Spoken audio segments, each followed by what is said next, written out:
talking to David Kadavy, who is a best-selling author whose books help artists be productive. Now, David was the design advisor for behavioural scientist Dan Ariely's productivity app, and David's mind management principles were applied to features that are now used by millions of people. You're probably using them too. I know I am. If you use Google Calendar, you're using mind management principles that David helped develop. Now, David, welcome to Chaos to Creation Confessions. I've been dying to speak to you. Last time we were in touch, you were in Colombia. So how are you doing over there? And how's the temporal time switch going for you? Hello, Debbie. Thank you for having me on the show. Yeah, I'm in Colombia. I have been here for 5 years now. It's kind of was, in some ways, the beginning of the project of this book that I have coming out. And now I'm here with, I own furniture. You know, I came here with just suitcases. And now I own furniture and have an apartment that I rent directly and everything. And so now I guess this is my life. So, but yeah, the temporal time switch is great here. It's an event time culture rather than a clock time culture, and that really helps. So what does that mean? Because I went from Birmingham in the UK to Spain, and that was a big time shift, cultural time shift. What does it mean for you in Colombia to be the difference between temporal versus event time? What does that mean to you? Yeah. So first of all, there was this social psychologist, Robert Levine. He studied kind of attitudes about time in various cultures, and he identified 2 different attitudes towards time: clock time and event time. Clock time is when you're watching the clock. I'm going to have this meeting at this time. I'm going to have lunch at this time. I'm going to go to the grocery store at this time. Event time is when you are looking at your schedule in terms of events. Oh, I'm going to eat lunch when I'm hungry, and then we're going to have this meeting. And then once we meet the objective of this meeting, if there's still time, then we'll have this other meeting. And so it's more of, let's do these things one at a time. We're not so much looking at time and trying to get what we can into that time.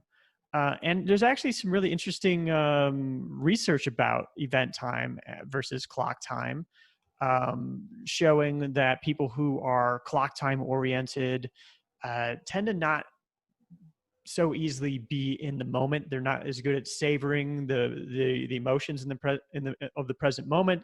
They're not as good at being open to the sort of random opportunities that you can get when you're doing creative work. And so I think for creative work, I have found spending time here in Colombia, that event time, which is what more Colombians are more on, is a lot better for creative work. Now, I had a lot of trouble processing this concept of the difference between event time and clock time when I first heard it. But there is one thing that I think illustrates it better than anything, and that is the way that Colombians, or perhaps in Spain, or a lot of other cultures, Brazil, the way that they view a week. So if you're going to have a meeting with somebody, have an appointment with somebody in Colombia, and it's 1 week from today, like today's Thursday, if it's next Thursday, they're going to say, oh, it's en 8 días, which means in 8 days. Now, the first time I heard this, I was super confused. I was like, well, it's Thursday, so that means next Friday. It's also kind of a weird way to say that you're going to have a meeting next Friday, but no, that means next Thursday, because to people in event time cultures, a week is 8 days. Well, how can that be? I first thought, well, this is objectively wrong. I mean, it's 7 rotations of the Earth separate right now, and this meeting that we're going to have, like, how can it? It's not 8 days. But obviously, like, how silly me? How can I say that an entire culture is wrong about the way that they're looking at time? But now I understand it. Now that I understand event time, I get it, because today is an event. There's 6 days between now and the day that the meeting will take place. Those are each events. And then the day the meeting takes place is also an event. So 1 + 6 + 1 = 8. There's 8 days in a week, right? And so this isn't, by the way, that when the Beatles were saying 8 days a week, that was based off of some chauffeur that said that he was working hard. It was like saying he was working giving it 110%. 8 days a week is each day is an event, which is actually kind of a refreshing idea. It's that today counts. Yeah. And so then you can be in the moment more. And I find that this really works great for creative work, because creative work is random. You kind of don't know when you're going to have a great idea or a great insight. You can't force that and make that happen. The busier you are, the tighter your deadlines. If you need to think creatively, you're going to that's going to backfire. And so being able to be a little more present in the moments is something that I've learned living here in Colombia.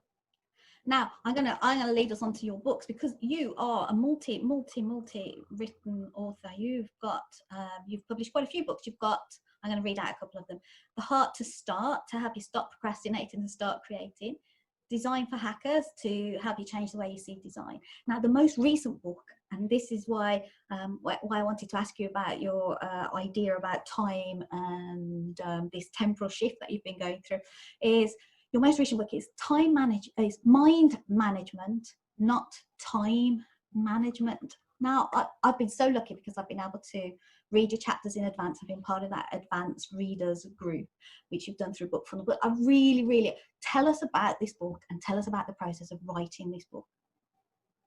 Yeah, so it all started actually when I wrote that first book, Design for Hackers, which I guess I got that book deal about 10 years ago, almost to the day, really. And it was a surprising process because I just realized nothing I had ever learned about productivity, and I had been a productivity enthusiast for years. Nothing I had ever learned about productivity prepared me to write that book. I was not a writer. I did not consider myself a writer. I did not enjoy writing when I was a kid. I was a designer, and I got this opportunity after doing a little bit of writing to write a book. And I kind of foolishly just went for it. And so the first thing that I tried to do was just clear away as much time as I could. It's time management, I think, is the way that a lot of us think about productivity. Is you only have so many hours in a day. And so you've got to figure out how to get what you need to get done in those hours. And so it's like, well, when's the deadline? Well, how many words do I need? Well, let's just break it up. So it's, it turns out it's 250 words a day or whatever. That's easy to do. No, it doesn't work that way. I found out it doesn't work that way. And I might have these 15-minute bursts where suddenly I would write an entire chapter, where suddenly the writing would come easily. But the problem was that it took all day banging my head against the wall to get to that point, to get that 15 minutes where just all the writing came out. I just thought, well, what if I could just, sit down and do that 15 minutes of writing and then get on with the rest of my day? So that kind of started me on this journey of trying to figure out, well, how can I optimize this? How can I make this creative work less painful? And it really was painful. I mean, I would be hunched over my keyboard just trying to get any words to come out at all. And sometimes it was easy. Most of the time it was hard. Most of the time it didn't happen. And so I started to look, and I started to notice these different patterns in the way that I worked. I started to notice certain times of day when I was better suited for creative work than other times of day. I started to notice that there were kind of certain subtle differences between different pieces of creative work that I could, if I paid attention to the way my energy was working, what part of the project I was in, what part of the creative process I was actually in, then I could begin to get some sort of connection between the actions I was taking and the output that I was making. And so that set me on this journey. Once the smoke cleared from writing that book, and I had started to notice some patterns, I did start to dig into the neuroscience of creativity, like what what does it mean to have a creative insight? What are the conditions that are ideal for that? And I started to find, wow, this time management paradigm that we've all been working on for the last 120 years or so does not work at all for creative work. Or at a certain point, it becomes detrimental to creative work, to creative thinking. And, you know, you still hear people say it all the time. Oh, there's only 24 hours in a day. Time is our, you know, most precious resource. It's our finite resource. And so that means that, you know, time management, that's the way to get more done. Well, that's not what that means. It means that eventually, yes, maybe a base level of time management is good, but then eventually you've run that there, you can only save so much time. You can only do only things optimize faster. Your life to a certain degree, can't you? I mean, it's like there is a stop point. Eventually you're squeezing blood from a stone. Yeah.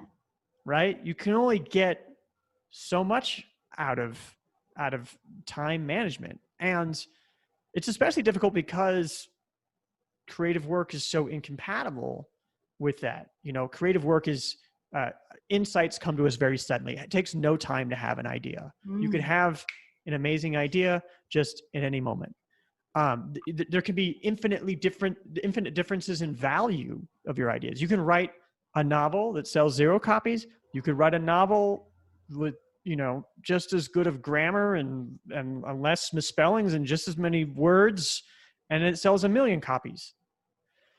And then there's also that the actions that you're taking when you're doing creative work do not necessarily directly translate into product. You know, I've had some of my best ideas, you know, not during the time I'm sitting and writing, not during the time I'm on vacation, but for me, it seems to be like if I go on a vacation for like a week, you know, the first day back, I'm just not having it at all. The second day, I'm starting to hit my stride. Third day or so, suddenly I start having all these ideas. Or I got a massage yesterday, and now weird. Suddenly I can think more clearly. And so with time being that finite, with you not being able to squeeze more blood from the stone, with creative work having these unpredictable characteristics, or at least seemingly unpredictable characteristics, well, yeah, time management doesn't work. Time management was created, I guess the precursor of time management was Frederick Taylor, scientific management, you know, the industrial age. Stand there with a stopwatch, instruct this guy on how to, you know, stack bricks, and time every movement, and just say, okay, we'll do this, hold it this way and turn in that way and do this.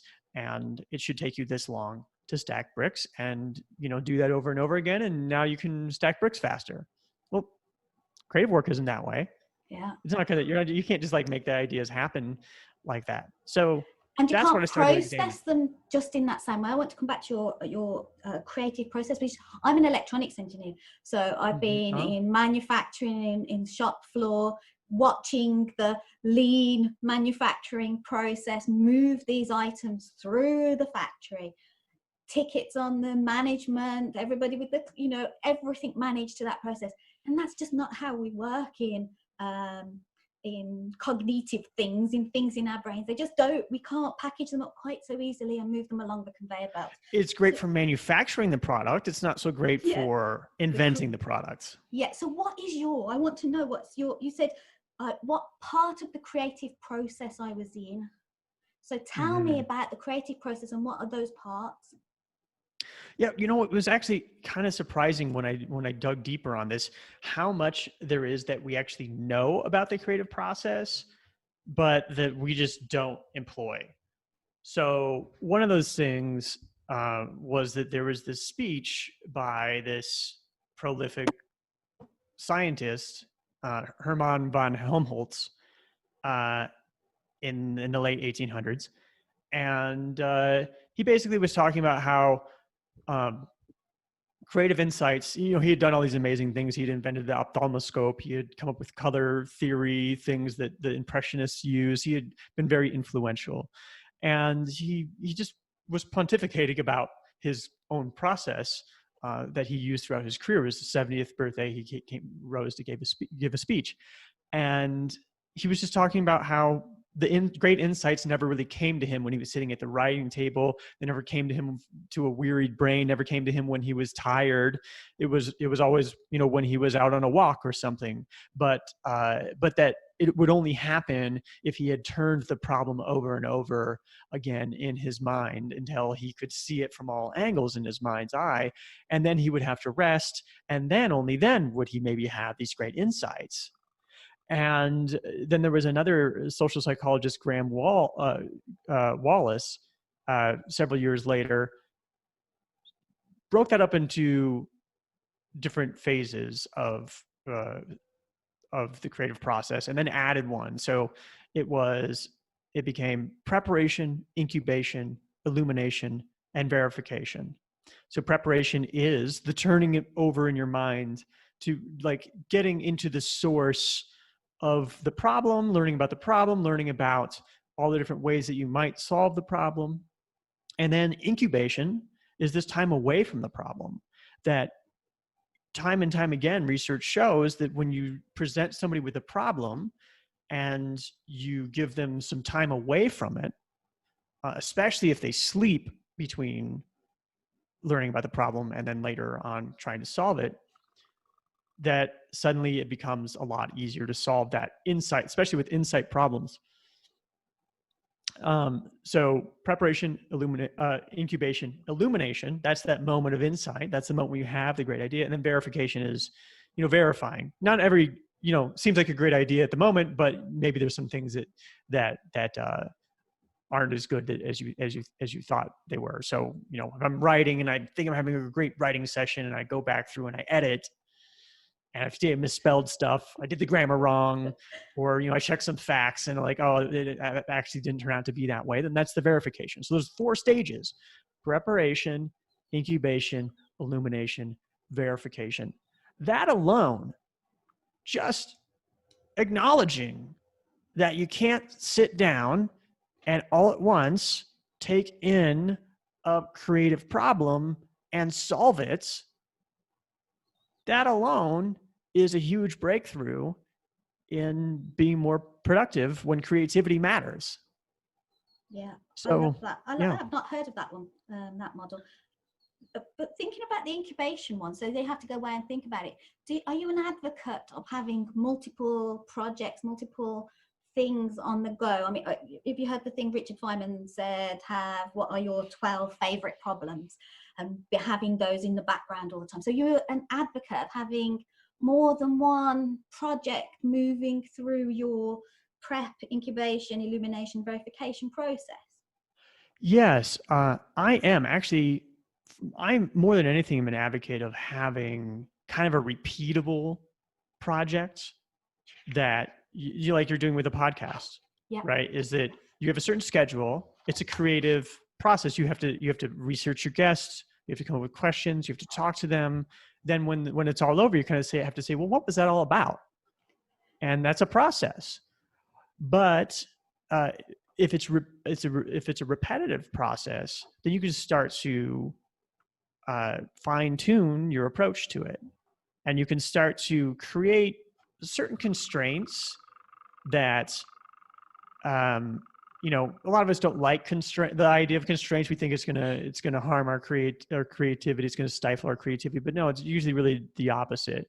You can start to create these constraints where within that you can be creative, and within that you can get better and better at this skill of preparing for interviews, for conducting interviews, for creating show notes, really getting the lessons out of something.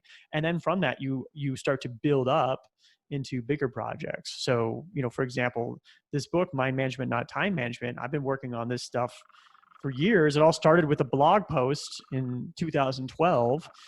And, I've written numerous blog posts, had talked to numerous experts on my podcast, Love Your Work, about these things. And so it's through having these smaller creative works that I then get the larger creative works.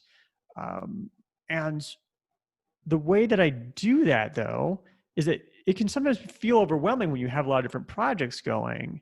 And so I actually think of my creative energy in sort of a back burner, front burner, back burner way.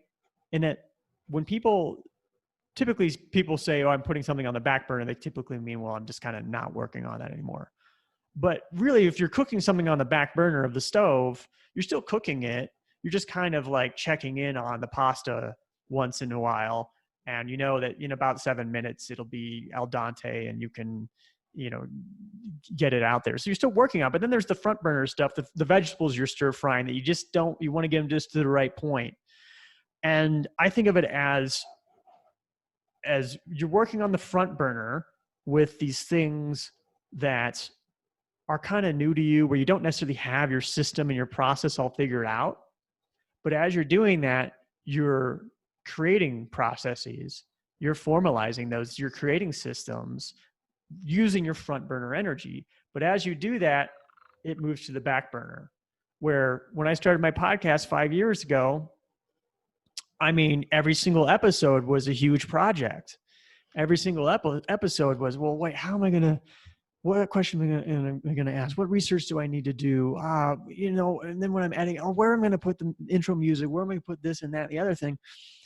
But now I've got systems going and automations going and all these things where it's a back burner project. Actually, a podcast episode went out this morning. It's a Thursday. And oftentimes I'll get up and I write. And it's usually late in the day before I realize, like, oh, a podcast episode went out today. Well, when I first started, it was, if it was Thursday morning, like I was watching that. But now it's back burner. I can work on the front burner stuff and continue to add these systems in place where there's more and more things on the back burner, where now I've got the podcast. I've got a weekly newsletter called Love Mondays that was front burner, now is back burner. And you start to get these systems going where you can use your creative energy a lot more efficiently. And the work is actually better because of it.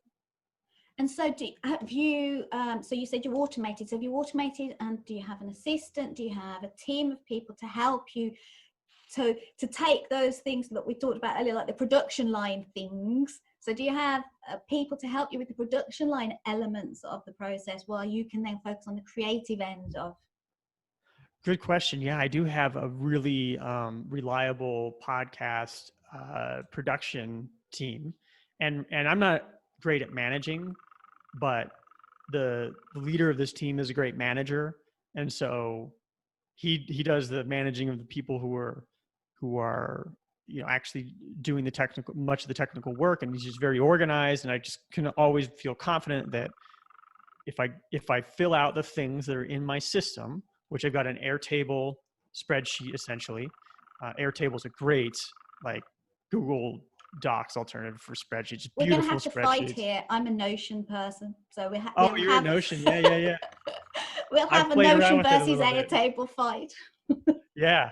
So I've got the stuff in an Airtable, and then I have I've got it set up where when I schedule a new episode in Airtable, Zapier, using an automation, creates my Todoist tasks for that. And so they all just show up in Todoist. And so I just can look in Todoist and say, oh, okay, looks like I need to do that part of this project, of this episode or whatever. And so, and those are broken down into tasks that are small enough that I tend to not procrastinate on them. And they're spaced out actually particularly to take advantage of incubation, which we can talk about more if you want at some point. But let's save that for the next podcast, because I want to talk more about your book. Tell me about your book, because we're going to have to speak again, because I've got like about 20 different things I want to ask you, but I really want to know more about your book today. So tell me about the book. What are the things we're going to learn when we read your book? Yeah, so the book is called Mind Management, Not Time Management. Here's my little preview edition. right now, which I'm so excited. It's just such a great feeling to get a proof of your book. I'm a book Um, sniffer. Every time I've helped oh lots of yeah, people write books and get published, and every time I get a copy of a book, I've got lots of books myself. I sniff them. It's like there's that. It's like a new baby. Does it smell different? yeah. The And ink, it's a nice smell, yeah, it's a fantastic. It is a and the paper. fantastic moment. Congratulations Yeah, again for another book. So yeah. talk to me about the book. Sure. So yeah, mind management, not time management, is a lot about a lot of the stuff that we've been talking about. Just it is about how to be productive when being creative matters, and that the way to do that is not through time management. And I had to particularly address time management in the book because it's so pervasive, because we're really a time worship culture. You'll notice like everything is about time. If we negotiate with time, if I remember working in an office, somebody comes and taps you on the shoulder and they're like, well, do you have a minute? Well, it's not the minute that I'm concerned about. What I'm concerned about is my energy, my focus, my motivation. Like if I'm in the middle of something. That task switching from thing to thing is so Yeah. stressful and such a resource stealer.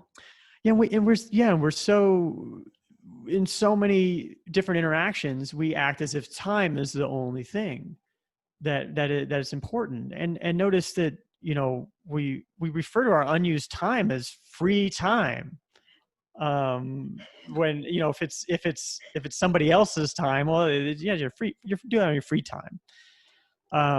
And it's really so pervasive. And so this is sort of my proposal to humanity for, well, let's switch to more of a mind management world where it's not always about time, where it is about energy, and it is about, well, what's the better what's the better time to do this based upon your energy levels? What's the better time to do this based upon the stage we're in the process? Input output, that just because you put time into this, that somehow means that you did something valuable. And because you can actually find, this is something I talk about in the book, and just as I was talking about with the podcast episodes, that, for example, writing an intro for the podcast, say I have an interview with Seth Godin, and it's an hour long, and I'm like, he's blown my mind throughout the entire interview. And now I've got to think about, well, what was that about? What was that really even about? And I've got to make some show notes or an intro on that. Well, what I used to do was sit and listen to it and then try to make notes. But I've learned through breaking apart the creative process that there's actually different pieces to this, to where now that can be a thing where I'm kind of listening to the episode as I go about my day, and I do that a few times. And then there's a few different tasks in my task management system that are 5 minutes each. And they're spaced out to take advantage of incubation. I call it your passive genius, which we just tend to not use as much as we really could. And so now this thing that used to take me an hour or so that I would dread, that I would feel totally drained after it was done, it's broken up into 15 minutes, 3 different little 5-minute tasks that are easy to do and fun to do, and that I don't procrastinate on. So that's a little bit of what this book is about, is how can you actually take these things that are happening with your mind, and instead of tracking your time and using your time as the precious resource, using your energy as the precious resource, your creative energy, and figuring out how to get the most out of that creative energy. Wow, I've already read the book, so I know how cool it is. So, and I'm dying to get my hands on the real copy. Which when is the book coming out? October or October 27th. October 27th is the date, and it's available for pre-order right now on Amazon. I think both the Kindle and the paperback might be ready for pre-order. Fantastic. So I'm going to start. I promised you I wouldn't take more than 30 minutes, but we will have to speak again because there's like about 100 things I want to ask you more about. So, when I have one question that I ask everybody this question, and it's my favorite question in the world: is when was the last time you did something for the first time? When was the last time I did something for the first time?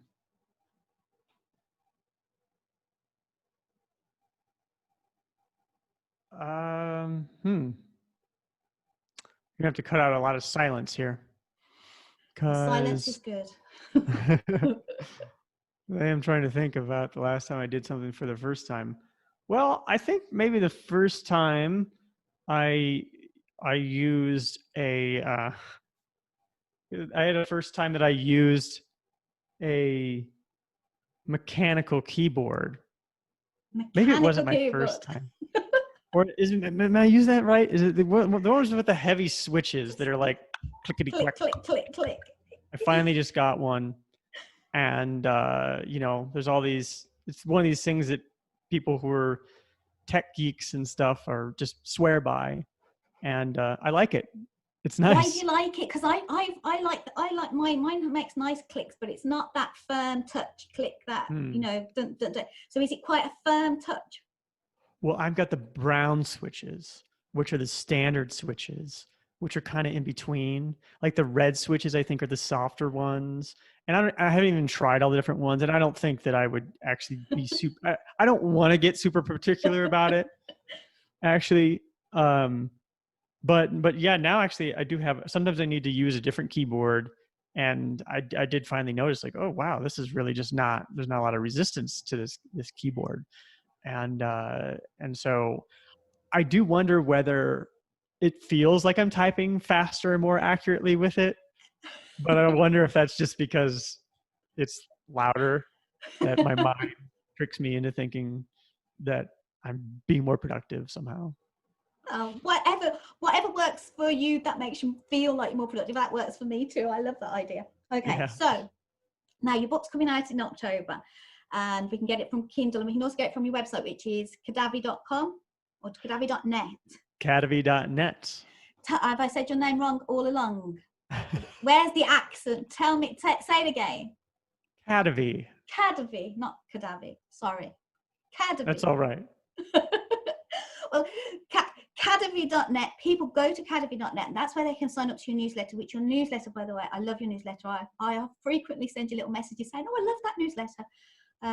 Because one of the things that I love the most about you in that newsletter is how revealing you are about your process, about what's happening, what you've done, and what's working and what's not working. And that for me is that makes a really strong connection for me. So thank you for your newsletter. It's great. Oh, great.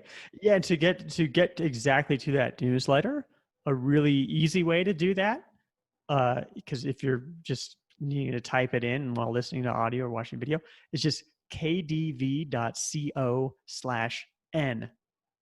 N for newsletter. kadv.co/n. That'll take you right there. Fantastic. Little 3-letter domain. Make it easy. Yeah, I love it. And your podcast, we can get to that how? That is anywhere that you listen to podcasts, including YouTube. So Apple Podcasts, Overcast, Spotify, Stitcher, you name it. If you can listen to podcasts there, chances are you will find Love Your Work there with my face on the cover. So we'll know it's you. Yeah. Okay. Is there anything I haven't asked you that you want to tell me?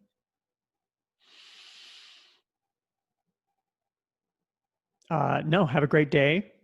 That's it. and I just need to get a promise on air now that you're going to come back and we can do this again in a couple of months' time. Sure. Fantastic. Yeah, that'd be wonderful. I'd love to know how the book's gone, your promotion, how it's gone down, what the reviews are like. So that would be fantastic to catch up with you maybe in the new year. Great. Yeah. I'm learning as I go here all the time. This is my second major self-published book. And so it's always an adventure.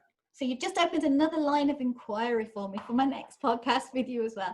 So we'll talk about that too. So thank you so much, David. And we'll speak again soon, no doubt. Wonderful. Thank you, Debbie. Ciao for now. Ciao.